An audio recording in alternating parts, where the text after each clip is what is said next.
बाधाओं को तोड़ना। बेगम कुद्सिया एजाज रसूल की विरासत और मुस्लिम महिलाओं का सशक्तिकरण।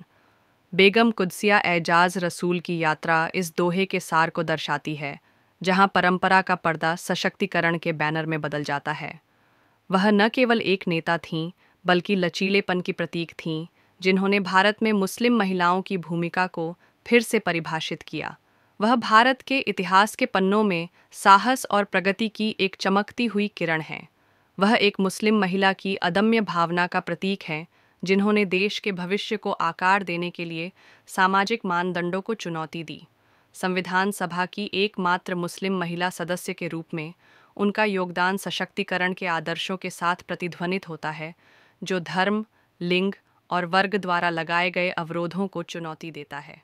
उनकी जीवन कहानी आज मुस्लिम महिलाओं के लिए सार्वजनिक क्षेत्र में कदम रखने और राष्ट्र निर्माण में अपना सही स्थान अपनाने का आह्वान है।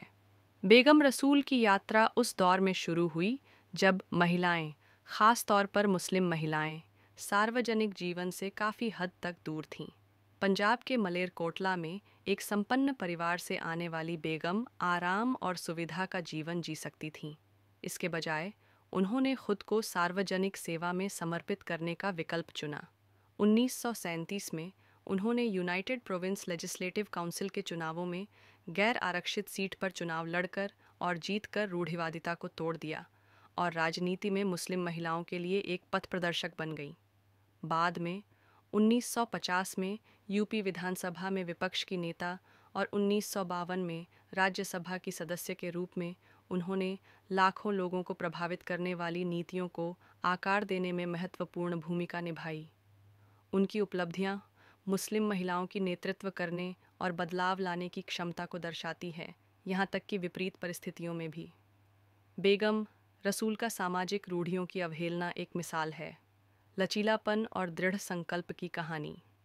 1937 में पर्दा छोड़ने से लेकर चुनाव लड़ने तक, अपने विशेषाधिकार प्राप्त पालन पोषण के बावजूद सार्वजनिक रूप से जमींदारी प्रथा का विरोध करने तक, उन्होंने लगातार प्रतिगामी मानदंडों को चुनौती दी। उन्होंने इस धारणा के खिलाफ लड़ाई लड़ी कि मुस्लिम महिलाओं को घरेलू स्थानों तक ही सीमित रखा जाता है। उन्होंने अपनी बहनों से आग्रह किया कि वे घूंघट की छाया से बाहर निकलें और समाज में अपना सही स्थान प्राप्त करें। उनकी आत्मकथा पर्दा से संसद तक इस यात्रा का वृत्तांत है और महिलाओं को सामाजिक बाधाओं से ऊपर उठने के लिए प्रेरित करने के उनके संकल्प का प्रमाण है।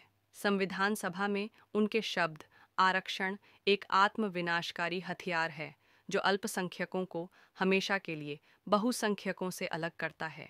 एक एकीकृत धर्मनिरपेक्ष भारत के उनके दृष्टिकोण को दर्शाता है, जहां समुदाय विश्वास और सद्भाव के साथ सह अस्तित्व में रहते हैं।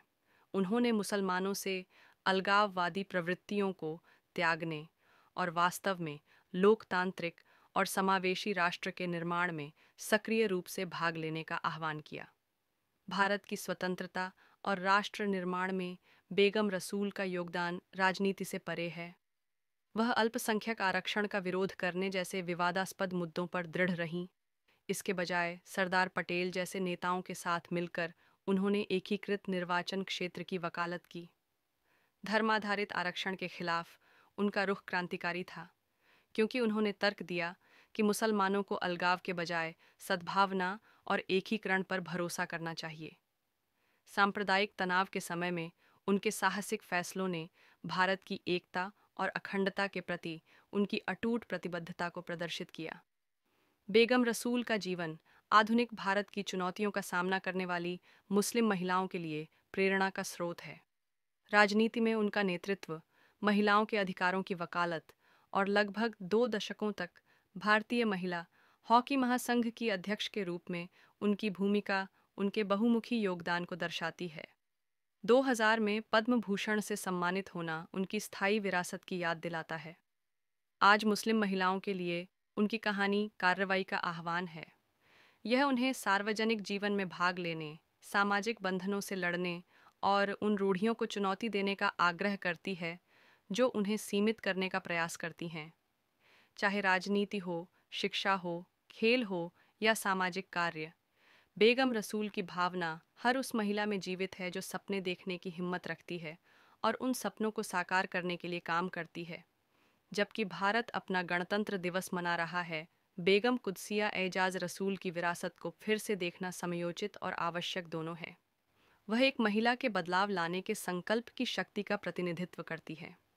प्रतिनिधित्व और समानता के मुद्दों से जूझ रही दुनिया में उनकी कहानी समावेशिता के महत्व और राष्ट्र की प्रगति में योगदान देने के लिए मुस्लिम महिलाओं की क्षमता को रेखांकित करती है। उनकी यात्रा मुस्लिम महिलाओं की नई पीढ़ी को आगे बढ़ने, बाधाओं को तोड़ने और भारत के भविष्य को आकार देने में अपना स्थान पाने के लिए प्रेरित करती है। जैसा कि उन्होंने लिखा, चुप मुस्लिम महिलाओं को अपनी आवाज़ ढूंढनी चाहिए, और ऐसा करके वे न केवल उनकी विरासत का सम्मान करती हैं, बल्कि उस गणतंत्र के आदर्शों का भी सम्मान करती हैं जिसे बनाने में उन्होंने मदद की। उनकी कहानी आशा की किरण है, जो मुस्लिम महिलाओं से अपने आंचल को परचम में बदलने और अपने भाग्य की जिम्मेदारी लेने का आग्रह करती है।